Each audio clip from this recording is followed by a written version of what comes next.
Broadcasting live from the Barbecue Central Show studios in Cleveland, Ohio. You're listening to the Barbecue Central Show. Once again, here's your host, Greg Rempe. All right, it's new to you content, bonus content. I'm not live on Tuesday content, whatever you want to call it. It is the first Tuesday of the month. And thank goodness on a Sunday he's available to give you new content. Our pal over at How to Barbecue Right, Malcom Reed, and the pitmaster of Killer Hogs when he does the competition side of things. Malcolm, appreciate you joining me here on a Sunday. I don't have any YouTube poll question of the week because asking you now would be well in advance. Who knows what question I could be asking. How about this YouTube poll question of the week for Malcolm? Is there anything on the cooker right now? Oh, yeah. Hey, I actually got a pork butt. It's been wrapped up, and I'm cruising it on in, so I'll go check on it when we get through casting. What is the method of pork butts these days for the backyard for you? Man, I keep it simple. I score the top a little bit just to let that fat render and hit it with some barbecue rub. I put it on the pit about, I don't know, it was probably 10 o'clock last night, and just let it roll 220, 225, where if it fluctuates right in there on a pellet grill. And as long as you let it take, I mean, this thing will take 14 hours. I mean, it'll take a long time for it to cook. So I wrapped it up this morning when I got up, and the internal temp was like 175. And once it gets to about 195, 200, it'll be so soft and rendered that it's ready. So you cooking nothing to it. It's the easiest. You cook in a pan? No, actually, I just most of the time it's uncovered. I only wrap it at the very end just to get it through. Because if you didn't wrap it, I mean, it might take 16, 17 hours, just cruising like that. But usually what I do is I like to go ahead and just wrap in a double layer full, bump the temp up to 250. It'll push through that last little bit of fat, and it's ready. And then you can hold it for, you can hold a pork butt 4 or 5 hours in a dry cooler. So usually I stick it in there until it's ready to serve, and it's still hot when you break it up. The more I'm watching YouTube and all the other associated social media videos, watching people barbecue, it seems that the new go-to temperature, although you are quickly going to contradict that with the temperature you were running that butt at, seems to be 275. Would you say that on the whole 275 is the new 225? I think so. I think people just like that faster cook. And that's why, these drum smokers, a lot of people are using love 275, offset stick burners love 275, and you can cook a butt, in 6 to 8 hours pushing it that hot. So it's just easier. I think it doesn't take as long. I'm from the train of thought that I wanted to go slow, really melt that fat, and that long cook is just better product in the end. But I can get them done at 275. Memorial Day is tomorrow. Do you have a standardized menu that you have each and every year? Or if not, what's on the menu?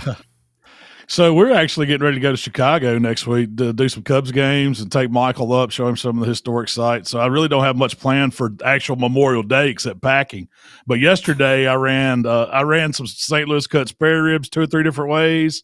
I put a butt on last night. I've got some of those big colossal Nathan's dogs that I'm probably going to cook later on sometime. So we may be eating, leftovers tomorrow on actual Memorial Day. But the weather's been so terrible here. I know you said it's been bad in Cleveland. It's been horrible down here, man. What do spare ribs 3 different ways look like? So I did Rochelle is like a dry rub. So I did her a slab of Texas, like just salt and pepper ribs. No, nothing fancy to them. Wrapped them up in some butcher paper at the end to keep that bark kind of nice and crunchy. And then I did my son a slab of sweet ribs, where they're more like a comp style.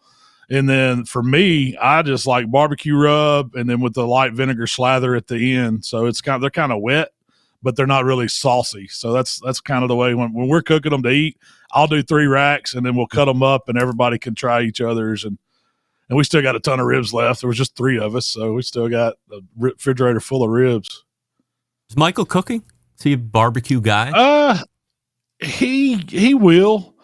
Like, I think I broke him in so bad when he was young, like making him do stuff that he's like, I don't want to do it.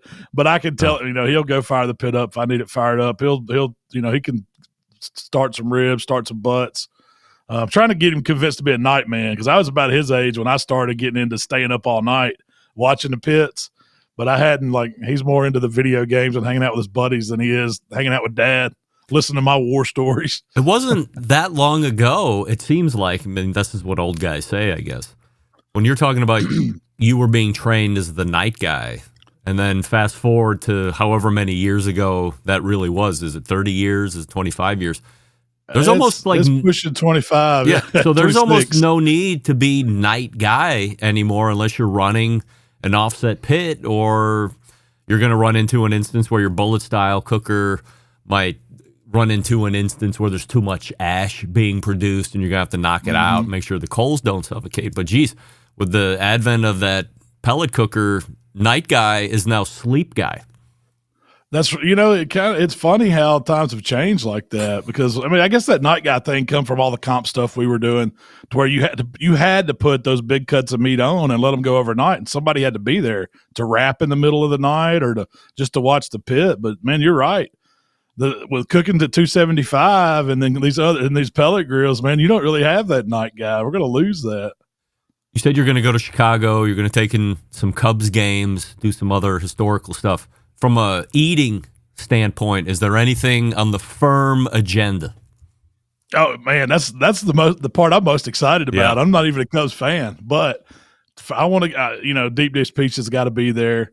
The Italian sausage sandwich got to be there. Italian beef's got to be there. We're going to Shell's found us a steakhouse. I don't remember which one specifically that we're going to, but she's made us a reservation at a steakhouse, so we're going to get some beef in Chicago. But I'm looking forward. I love the popcorn, man. Have you had that? It's like the caramel and the cheese popcorn. They do the combo.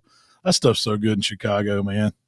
I did a cheese. Yeah, it's going to eat. I did a cheeseburger run when my middle daughter was doing a little bit of fashionista modeling for some wedding gown places. So they had the big show at the Merchandise Mark, which is right on the river there at top of town. And I said, okay, well, you're going to be doing whatever you're doing for the next 7-8 hours. And at 10:30, I was on the road, hit up Au Cheval for one of their cheeseburgers, which was, at that time, it was like the hottest place to go in the West Loop, was Au Cheval.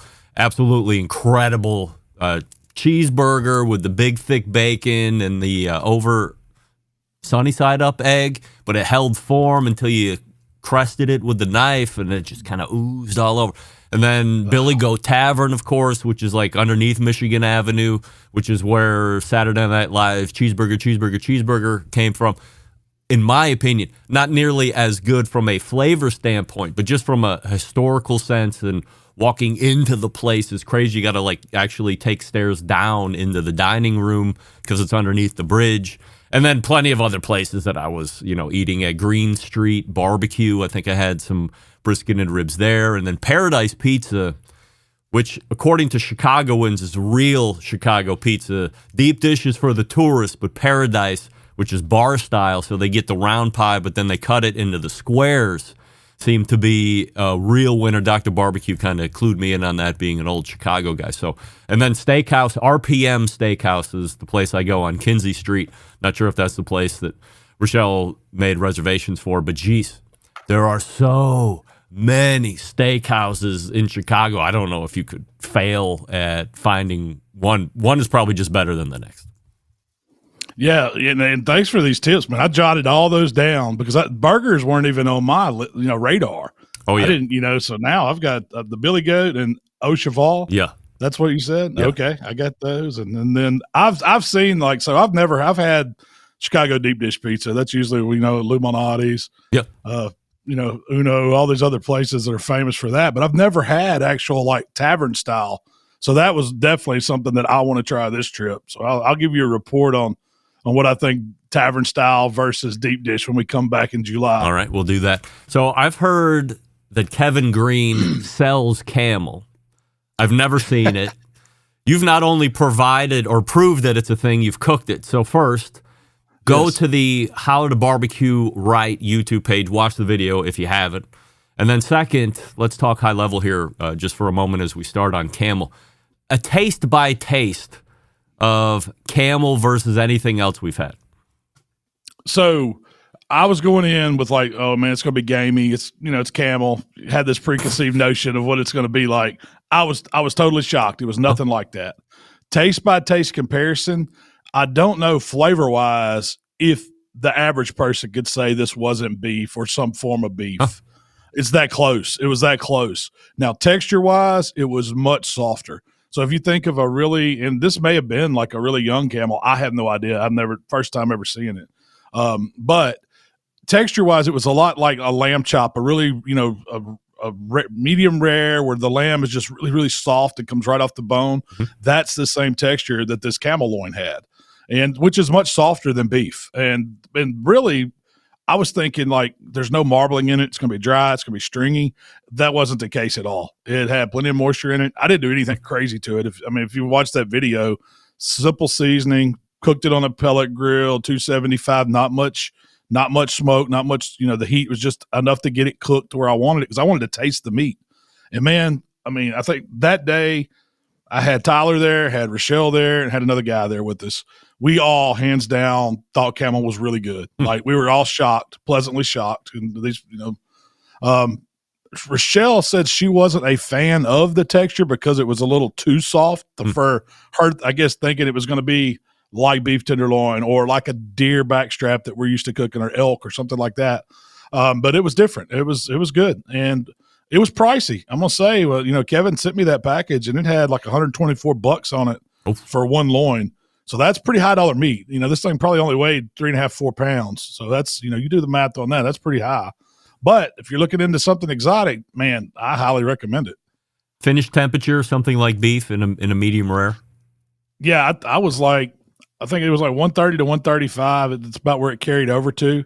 So I really didn't know. I was kind of letting it go a little bit towards medium, but it was still medium rare. It still had a lot of pink to it.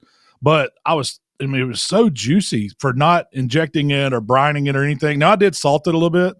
I let it sit there on the cutting board, kind of like a little dry brine, but it was only maybe a half hour. It wasn't like it was a long time just to start bringing out some moisture. But it was good, man. It was. I waited 9 months. That thing had been in my freezer, and it just didn't look good in the pack. I'm telling you, Greg. It was like, it was all folded up. I didn't know what it was. It's like it said Camel. I was like, man, I don't know. And then everybody, like Rochelle, kept bringing it up. Tyler would bring it up. We got talked about on our podcast. Yeah. And so I was like, I got to do it. I broke down. And when I thought it out and stretched it out, I was like, oh, beef tenderloin, backstrap. That's what it looks like. And took off the sinew, and it's just beautiful red meat. It looks really, really good when you get it broke down. So I've got to be more adventurous, man. We've had that horse discussion before. Yeah. I'm not ruling that out now. If I ever get a hold of some or get the opportunity to try it, I'm going to do it. I gave Camel a shot. Why not? If you compare the Camel to a cut of bison steak, are we in the same neighborhood, or are we different as zip codes? It was a lot like bison because it's really lean, really, really bright, dark red color to it. Not much fat. Texture-wise, it's softer than bison. But flavor-wise, I would say Camel is not as beefy as beef, where bison's overly, you get that really, it's like, wow, that could be some really, really strong beef or whatever. So it's kind of different, but similar. I'm going to change gears here. We're going to go to the competition side of things. Last weekend, as we're talking here on May 25th, last weekend was Memphis and May, also Smoke Slam. Good friend of yours crossed over and finally wins the whole thing, that being Heath Riles of Heath Riles Barbecue. Just your take on the win. Oh, man, he'd been chasing it for a long time. Like Heath had really been, and then he'd kind of nailed his ribs down. Well, you may not know this, but about, I guess, the end of April, it was like April 27th, there's the South Haven Spring Fest. That was the contest where I kind of got started, and that's the warm-up. Well, Heath hadn't cooked a contest since the last Memphis and May. He goes in and he grands the South Haven Spring Fest with his rib. So I was like, oh, he's got his rib dialed in. Well, he knew going into Memphis, and he'd been practicing. I recently went on a trip with him over to Royal Oak, and we talked a lot on the way. But he had a good, solid game plan, knew what he was doing. He finaled the past 2 years, I think, in ribs. So it was a matter of time before he really dialed it in. He needed a little luck, and he got it this time, and that's all it takes, man. If you get Heath in finals against anybody, he's got to be a hands-on favorite. You can never rule him out. He is that good when it comes to MBN style or, that Memphis and May style judging on site. fantastic cook and a heck of a showman.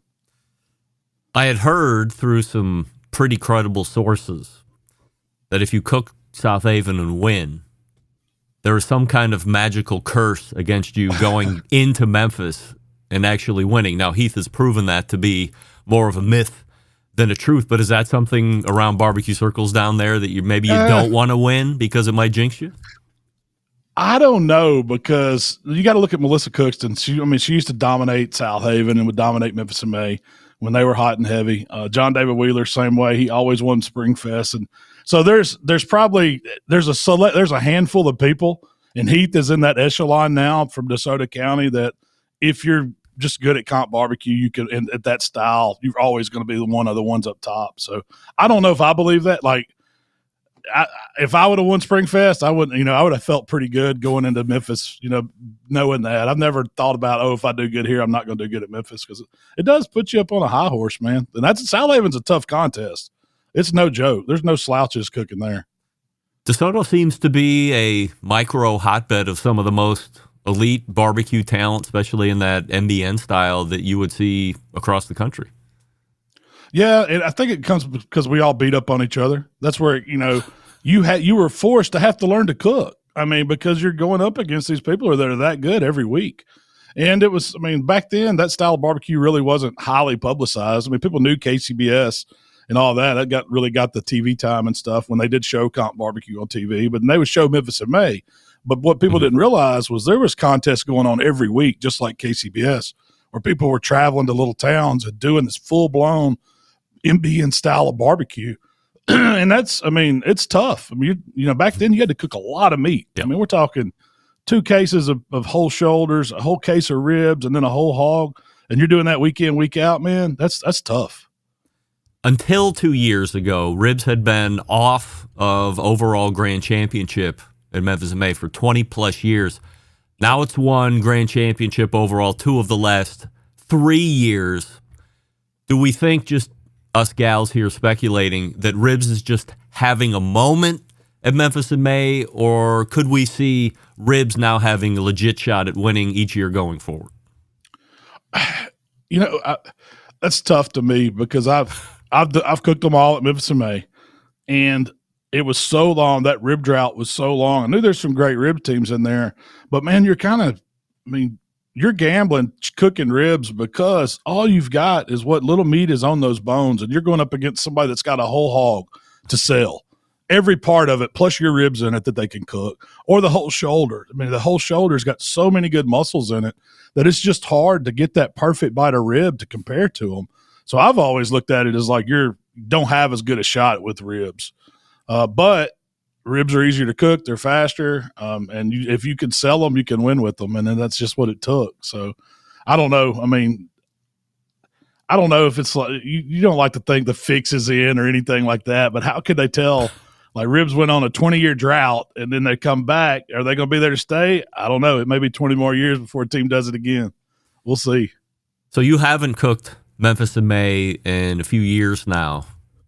Do you see a point where you might jump back in and give it a whirl, or are you done for good?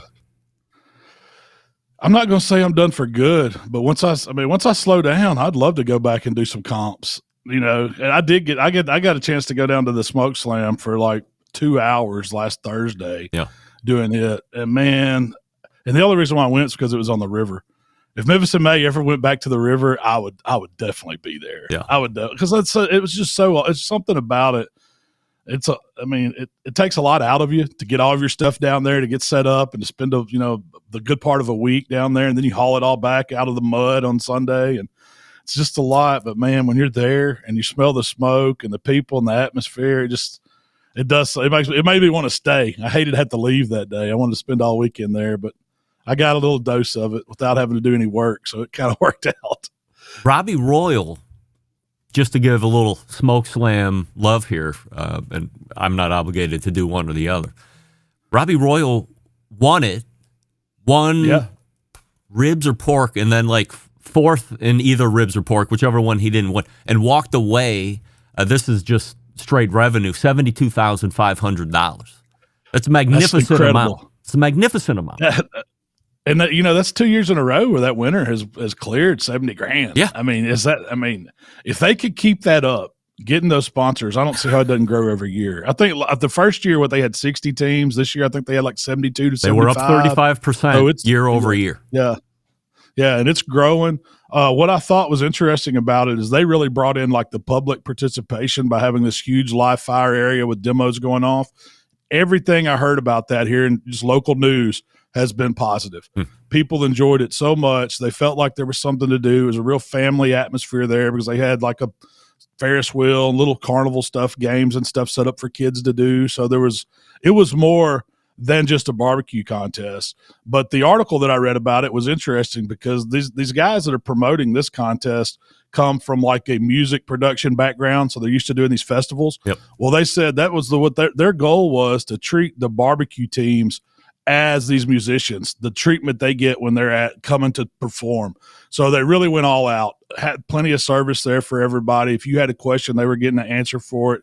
They wanted teams. They realized that it takes teams to put on this contest. And so when they do that, man, that's a total game changer. Those are always the best contests. When you go to a contest that's centered more on let's take care of our teams and let the contest be what it is, it's always a better event. Always. The fans have, the people that are coming have a good time. The teams have a great time and want to come back. The judges know they're going to get good stuff, so they want to come back. And it just makes a real positive outcome for the community. Could we see an instance where some of the teams now, let's just assume that Smoke Slam continues to grow, let's say 25 to 35, 40% a year. Teams win Memphis in May. Like everybody wants to win that if you're in the competition scene. So if you knock that one down, and I'm saying that like it's a can of cheese was easy, you win it, and then next year you go over to Smoke Slam and then try and clear money, because clearly the money is at Smoke Slam. I'm not saying that whatever Heath won was something to sneeze at, but I think when you compare the two, you're probably clearing more money on a Smoke Slam win at 72.5 than you would be doing whatever the cost is at Memphis and May at Liberty Park and clearing whatever you win there for either the category win on ribs and then the overall. I think you're either going to see two things happen. You're going to see teams start jumping to go get that money, or you're going to see Memphis and May add the other categories to where they can up their prize pool. Because that's the one thing that's different. Memphis and May, you've got to pick one category to do. Well, Smoke Slam lets you cook all three. Well, you've got a lot of these MBN teams that are used to cooking all three, and they're going to want to chase, like you said. I mean, once you get the trophy, most people go back and take that victory lap, like they go ahead and cook it the next year. But then after that, you've won it. I mean, why not go chase that money? So I could see Memphis and May. There's no reason why. They've got the sponsorship availability. They could add more. They're going to need more judges. That's the only caveat. It takes so many judges to do two contests like that. But I'm sure they could figure it out. And if they would let you cook all three and up that prize pool, that would turn. I think Heath won probably close to $40,000. So you're looking, if you got two more categories, that could put you up to another, $20,000-$40,000. So you'd be in the same thing. You could walk away with over $70,000. That's just crazy when you think about it. And we've been talking about $1 million barbecue contest or whatever for a long time, like just talking about it. But now it's actually possible. And when they get some of these big sponsors behind them and can keep that prize pool up, it's just going to make for even more competitive event and more people want to go cook it. Anybody reach out to you over the last couple of years and say, hey, come on as a ringer? No. I mean, we got invited to Smoke Slam the first year, and I don't know, man. I love competitions, but I don't think I'm that great of a competition cook. I like to have fun when I cook. And these guys are too serious now, Greg. They're going in with that mindset. And like me, man, I'm social. I want to have cocktails. I want to just have fun. I mean, I love it. Don't get me wrong. And I'm competitive, but I could care less about winning that contest. I mean, I'm there to have a good time. So, maybe one of these days I'll get to go sit around and point fingers and kick back and just let other guys do it and just have a good time being there. But right now, that's not my goal. Well, Malcolm, we've come to the end of another segment, and what we've figured out is this. I'll give you a Bahamas recap in July, and then you're going to give me the Chicago eating recap in July, and then I'm sure there'll be other topics to talk about as well. But always appreciate the time, and thanks for doing it. Yes, sir. Thank you, Greg. Y'all have a safe trip. We'll see you in July. All right, we'll see you then. It's Malcom Reed right there. Another banger of a segment, as always. So looking forward to the big recap next month. I got to double check and make sure that Paradise Pizza is the place I want to send Malcolm. It sticks in my head, but I will verify otherwise.